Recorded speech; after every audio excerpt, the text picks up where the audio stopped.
Ok. Vou compartilhar de novo, é porque deu uma travadinha mesmo.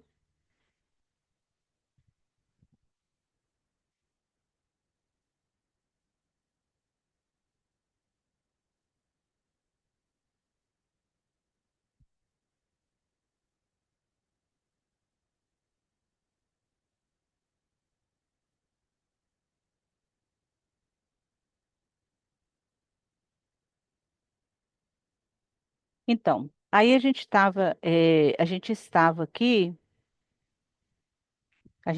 aqui nessa parte das doenças do sistema circulatório, né? Que são doenças que afetam o coração e os vasos sanguíneos.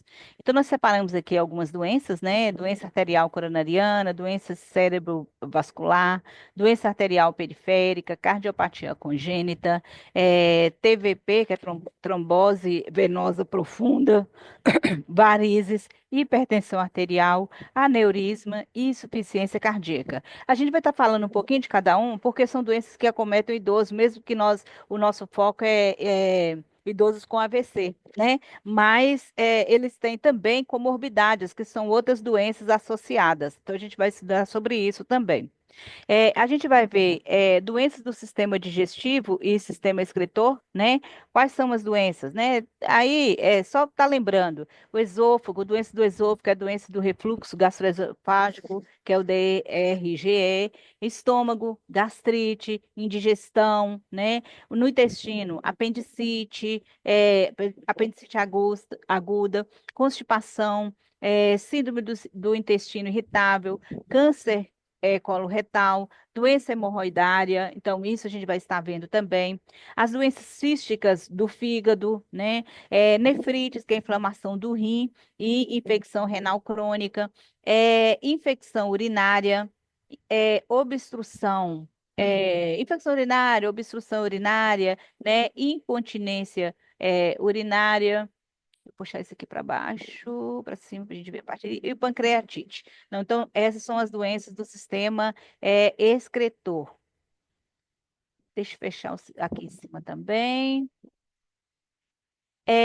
Doenças musculoesqueléticos.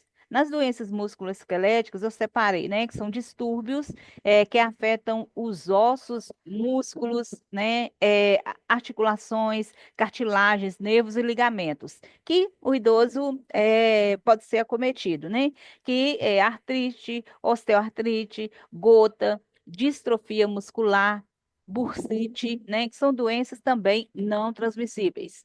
É, Doenças do sistema neural, isso é muito importante. Quais são as doenças do sistema neural? É aí que nós entramos.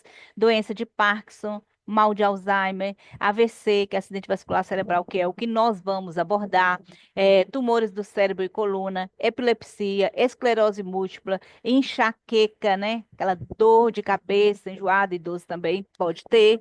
E doenças do sistema respiratório, né? Não tem como a gente deixar de falar que são doenças que podem afetar as vias aéreas superiores, vias aéreas inferiores, causando inflamações e irritações, podem ser agudas ou crônicas, né? Que são a gripe, o Covid-19, a faringite, sinusite, bronquite, pneumonia, DPOC, que é doença pulmonar obstrutiva crônica, idosos têm muito isso, principalmente idosos que trabalharam em lugares de alta periculosidade, tipo usinas, trabalharam com cristal, né? Trabalharam com.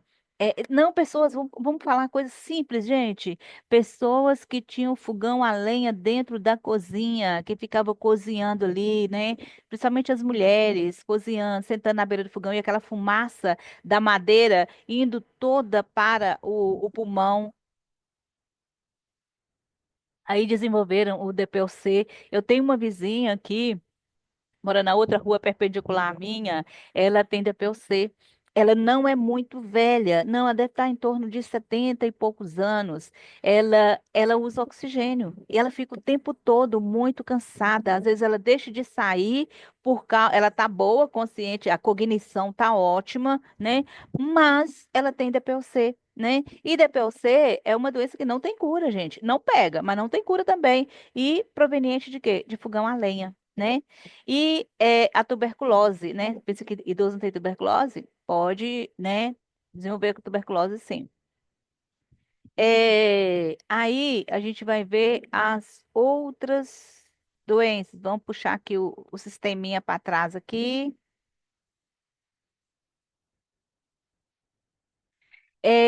No módulo 7, vocês viram que nós dividimos em pilar e pilar, dividimos em aulas, né? No módulo 7, a gente tem a introdução ao AVC. Na introdução ao AVC, gente, tem muito assunto que a gente precisa falar, mas muito. Olha aqui, deixa eu baixar aqui. Peraí, ficou uma coisa alta ali, deixa eu consertar.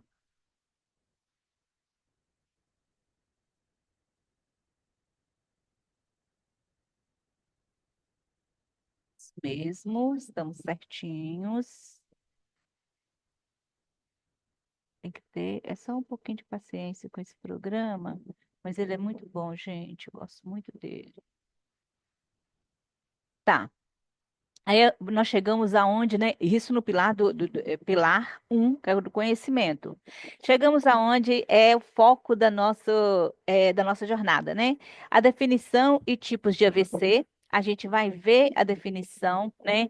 O tipo, né? A gente vai ver tudo isso. Não vou estar lendo para vocês agora, porque senão a gente entra em pormenores, né? Vamos deixar para ver lá na nossa aula, né? Aí. Na definição, só ler a definição aqui para vocês rapidamente.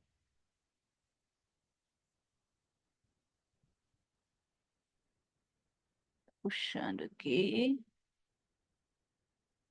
Então, definição do AVC. O AVC é uma doença que ocorre quando há um rompimento dos vasos sanguíneos que levam sangue ao cérebro, né?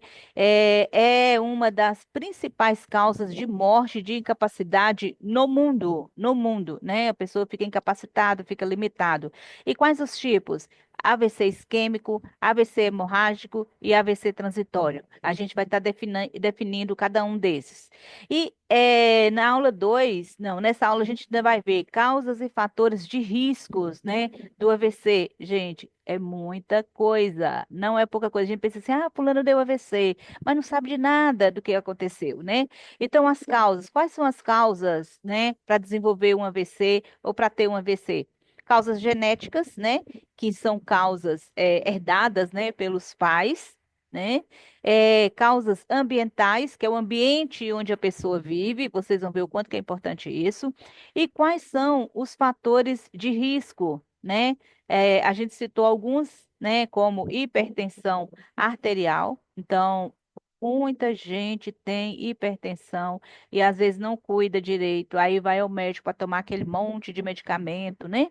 Então, hipertensão arterial, diabetes, colesterol elevado, tudo isso sem controle, tá, gente? Doenças cardíacas, tabagismo, muita gente fuma, uso de drogas, excesso de bebidas alcoólicas. Quanto idoso, gente, ainda bebe? Você pensa assim que, é idoso, já parou de beber? Não, ainda bebe, toma, né, bebida alcoólica que pode causar, né, é um fator de risco para o AVC.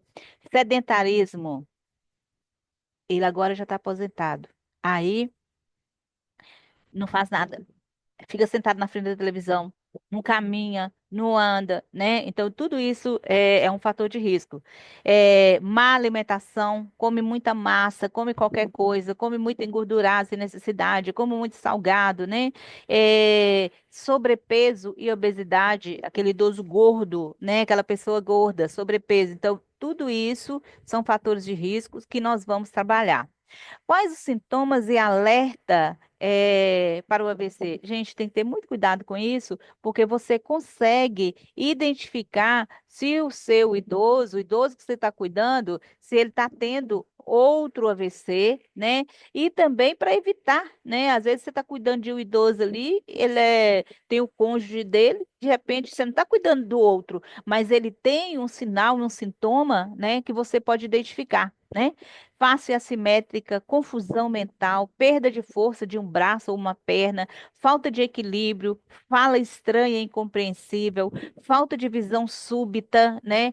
Dor de cabeça súbita e muito intensa. Isso aqui são os principais. Mas quem está cuidando do idoso tem que ter muita atenção, porque ele pode, né, estar apresentando um sinal e um sintoma diferente. Impactos físicos e neurológicos. Alterações cognitivas, perda de força, dificuldade na fala e alteração da visão, dificuldade para engolir, né? Isso tudo a pessoa que tem AVC pode ter essas limitações, esses impactos físicos e neurais, né? Vou baixar aqui um pouquinho.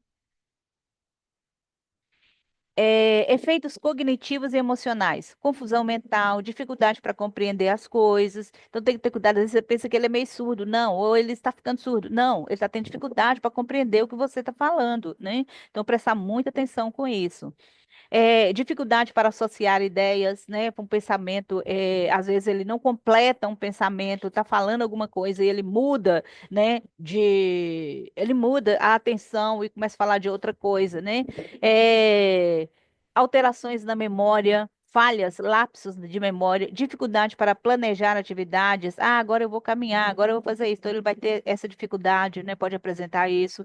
Sentimentos de tristeza, ansiedade ou raiva, muito triste pela limitação que ele tem, ansioso que ele quer fazer alguma coisa e não dá conta, e raiva de não estar conseguindo, né, fazer. Então, tudo isso pode acontecer. Alterações na comunicação e linguagem, a forma dele comunicar, né? A linguagem dele fica distorcida. Quais os cuidados que vamos ter com a pessoa com AVC? Depende do momento em que a pessoa se encontra e o tipo de AVC que ele sofreu, porque não existe um padrão. Cada um reage de forma diferente. Por isso que é bom ter um conhecimento geral, que aí você consegue ver, né, em que situação que está esse idoso que você está olhando. Gerenciamento de medicamentos. Eu coloquei abaixo de cuidados porque é muito importante isso. O gerenciamento de medicamentos. Prestar atenção para os horários da medicação. Gente, não passar do horário. E se passar, olhar se pode dar a medicação de novo. Ou no próximo horário que lembrar, né?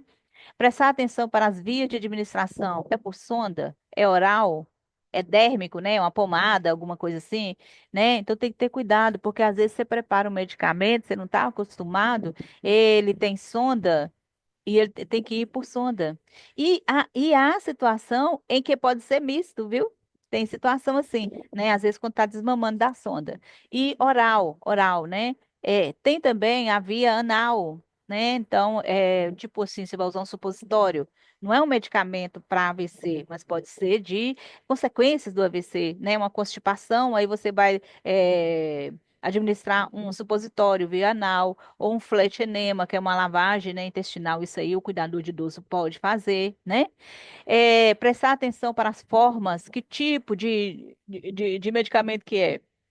Comprimidos, inteiros, amassados, como é que ele é? Triturados, é com água no copo, é na colher, é na mão, é com seringa, é xaropes, óleos, né? Então tem que estar vendo tudo isso, que às vezes na casa de um idoso, geralmente eles colocam em cima de uma, tipo na cômoda, alguma coisa assim, na penteadeira ou a mesinha, aquele monte de medicamento. Então ter muito cuidado para não fazer confusão a hora de administrar e como administrar e qual medicamento administrar, né?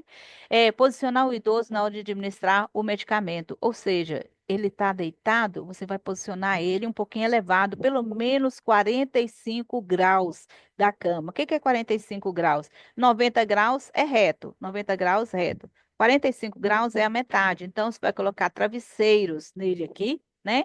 Travesseiros, puxando ele para cima. Não se esqueça, gente, para puxar um idoso para cima, a gente vai estar orientando isso também. Você vem atrás, coloca as mãos debaixo dos braços para estar puxando. E eu vou estar ensinando isso também, a posição das suas pernas para poder estar mexendo com o idoso, para você não sobrecarregar a coluna, tá? Tudo isso a gente vai ver. E posicionar o idoso, gente, evita muito problemas, evita aspiração da medicação, né? Engasgos, evita esse monte de coisa. E outra coisa, se você evita isso, ele fica um idoso fácil de você mexer, sabe por quê? Ele, não, ele se sente confiável, confortável, tá? Vamos para o pilar 2. Então, isso aí tudo é o pilar um. O pilar um é o maior, né? Os outros são menores. Então, nesse pilar um a gente vai gastar bastante aulas neles, mas vai valer a pena. A gente vai aprender bastante, tá? E é uma troca, a gente vai conversando, né? E vai aprendendo.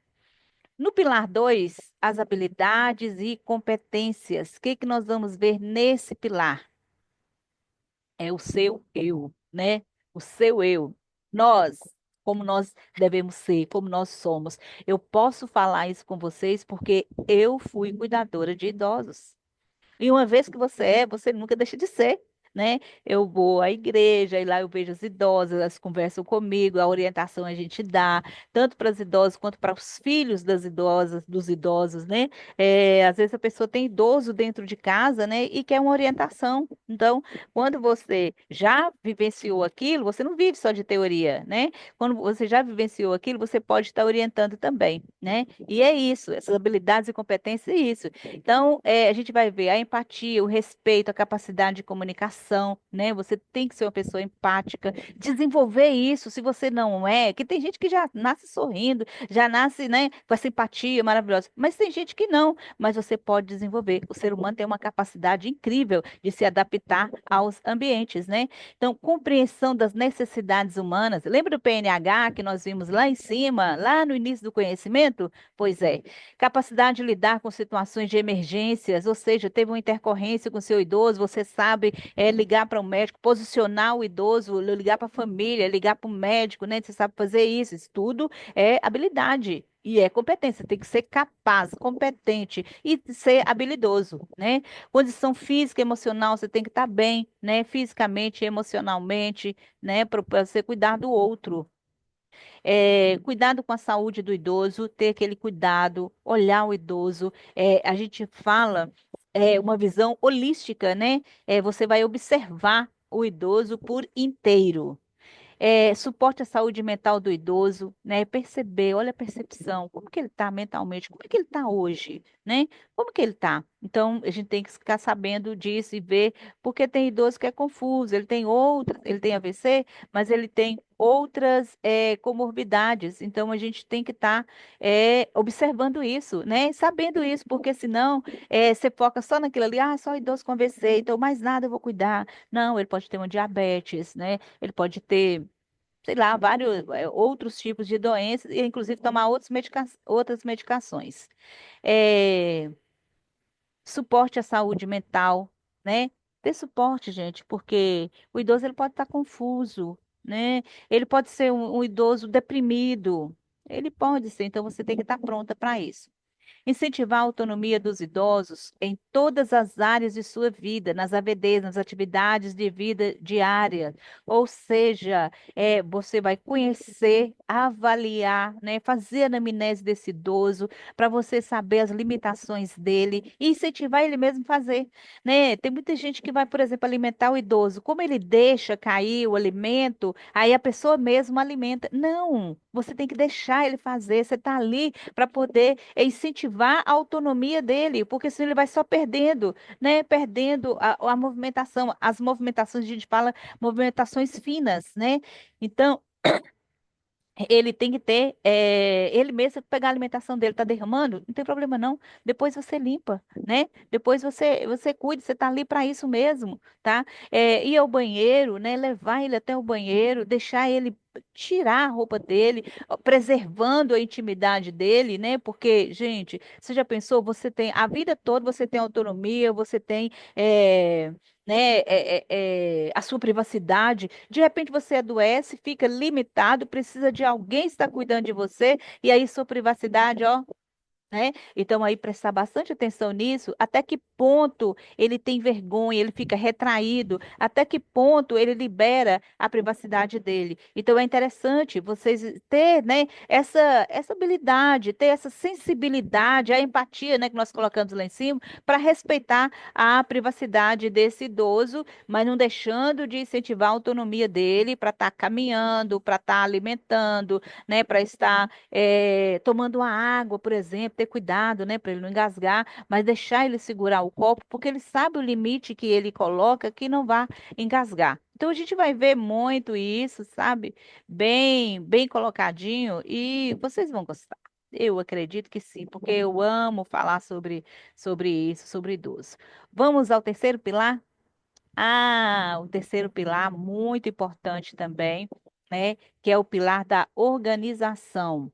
Então, o que que a gente vai ver no pilar da organização? A gente vai ver as rotinas, né? Rotina do dia a dia, todo dia, né? Chegar, olhar como seu idoso está, olhar. Olhar, por exemplo, as escritas, né? O que que aconteceu no outro plantão, o que que está acontecendo nesse, né? O que que é para se fazer, a rotina do dia a dia. Então, você chega, tem gente ou tem situações, né? Tem lugar que você chega que de manhã tem que dar banho no idoso. Aí chega naquela rotina correndo para dar banho porque não sei o que que tem. Não, gente, tem que respeitar o limite dele. Quando ele levantava, quando ele ele tinha autonomia, ele levantava pela manhã e saía tomando banho de manhã? Não. Então por que que agora, depois que ele está adoecido, depois que ele está com seus limites, tem que simplesmente chegar e dar banho, correr nele para arrumar o quarto? Não. Vamos respeitar isso, né? Ver a rotina que ele tinha, não impor rotina para ele, né? Aí você chega, já existe já, né? É aquela rotina que você tem que fazer. Aí você, tudo bem, você entra na rotina, mas aí você vai percebendo como que é, o que que ele gosta de fazer. Ele gosta de ir pegar um sol, ele gosta de ir para o quintal, de cuidar de uma planta, ou um bichinho, né? De repente ele tem um cachorro, ou tem um gato e gosta de estar mexendo com esse bicho. É isso aí, você vai mexer com ele também, né? Se ele gosta, você vai estimular, porque quanto mais ele for estimulado naquilo que ele gosta e não for limitado naquilo que ele gosta, mais uma qualidade de vida ele vai ter. Então não adianta a pessoa, né? A gente vê muito idoso com 90, com 95 anos, né? Chega até 95, 96 anos, mas ele não está feliz. Então você tem que saber o que que traz felicidade para ele. É sair, é ouvir uma música. Qual música que ele gosta? Ah, é aquela música antiga, de não sei o que, tem que colocar música para ele. É um direito dele. Não é você ligar e você tá colocando o que você gosta. Não, nada disso. Outra coisa, ficar com o celular na mão o tempo todo. Aí você nem olha para a cara do outro. De repente ele quer conversar, ele quer falar alguma coisa, ou ele quer que você leia um livro para ele e você tá lá no celular. Gente, vamos respeitar, né? Então, isso tudo é rotina, é organização, né? É, Aí eu até coloquei ali, prevenção de acidentes, compromisso com medicamentos, entre outras coisas. Ou seja, se você está no quarto do idoso, ou até na casa dele, tem muito idoso que mora sozinho e você vai cuidar dele, né? Aí a casa dele tem mesas na frente, tapetes, né? Vão tirar para não escorregar, mesmo que ele não gostar, vai conversando com ele até ele entender, sem imposição, né? Para ele ver que realmente é preciso tirar os tapetes, né? E aí a gente vai melhorando o ambiente para ele e evitando acidentes, né? Evitando acidentes. E não esquecendo os medicamentos, não esquecendo de anotar, gente, anota se ele fez xixi. Como é que foi o xixi dele? Tava amarelo, tava forte, tava. Como é que foi o cheiro, né? Quantas vezes ele urinou? Quantas vezes ele evacuou? Como que eram as fezes dele? Eram fezes endurecidas, amolecidas, eram fezes pastosas, né? Então tem que estar anotando isso também, a frequência, né? Que faz parte, né? A pele, você vai olhar também, a pele dele está íntegra. As mucosas, a boca está ressecada, não está ressecada, né? Tudo isso, o cabelo, é bom estar olhando o cabelo do idoso. Como é que ele está, né? Então essa avaliação tem que ser constante. Eu acredito que Vocês vão gostar muito. Vamos lá agora para as aulas práticas. Nós vamos ter aulas práticas. Vocês acreditam? Nós vamos ter aulas práticas? Presta atenção. Nas aulas práticas, o que que a gente vai trazendo? A gente vai trazer estudo de caso real e cuidados, três estudos de caso real e cuidados, ou seja, estudos de pessoas que eu já cuidei, inclusive do meu pai também, né? Meu pai faleceu outro dia, e aí a gente vai contar a história, fazer uma anamnese de um estudo de caso completo, a gente vai estudar juntos para vocês verem como que é, como fazer. De repente, você vai começar a ser um cuidador de idoso, então você já começa vendo como se faz. Ou então você já cuida de um idoso, quer melhorar, aí você vai passar pelo estudo de casa, você vai melhorar o seu atendimento, né? Ter mais qualidade no seu atendimento.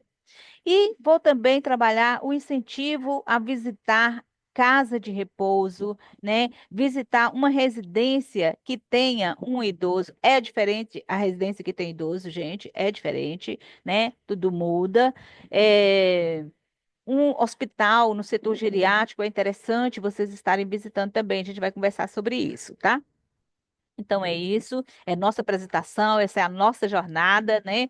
Que já vai começar. Fico feliz de vocês terem acreditado no nosso trabalho, né? E entrado, né, para essa jornada. Vai valer a pena, vocês vão gostar muito. Nós estaremos juntos, estamos aqui, né, para compartilhar tudo aquilo que nós aprendemos, tudo aquilo que nós vivemos, né, vivenciamos, né? E eu acredito que vai ser muito bom para vocês, né?